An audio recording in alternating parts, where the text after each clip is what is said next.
મિત્રો, આ છે દિલ્હીનું જનપથ વિદ્યાર્થીનું આંદોલન અને એકદમ ઉગ્ર બન્યું છે. અને આ આંદોલન મારા ખ્યાલ મુજબ ભારતીય જનતા પાર્ટીની દિલ્હીની સરકારને ઘેરાવવા માટે આ આંદોલન જોરદાર છે. અને આંદોલન એવું લાગે છે કે દિલ્હીની સરકાર અહીંથી ગાદી છોડશે.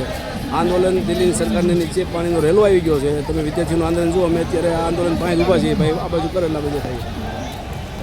હું અને વનરાજ નંબર રમેશભાઈ આ જો सभी प्रदर्शनकारियों से अनुरोध है कि डर जाए और शांति बनाए रखें। આવ કે इस एरिया में धारा 163 बीएनएस लागू की गई है। अन्यथा कानून का उल्लंघन। માત્ર 20 ફૂટ દૂર છે અને જેને કઠણ કાળજી હોય ને આમ सभी चीजों से रोजगार सड़क के बीच में रुक जाए આંદોલનમાં તો ભરી બધું કે ઉભા બધા और अपने निर्धारित प्रदर्शन की जगह पर जाए। બધા ભાઈ पूर्वक बनाए रखे।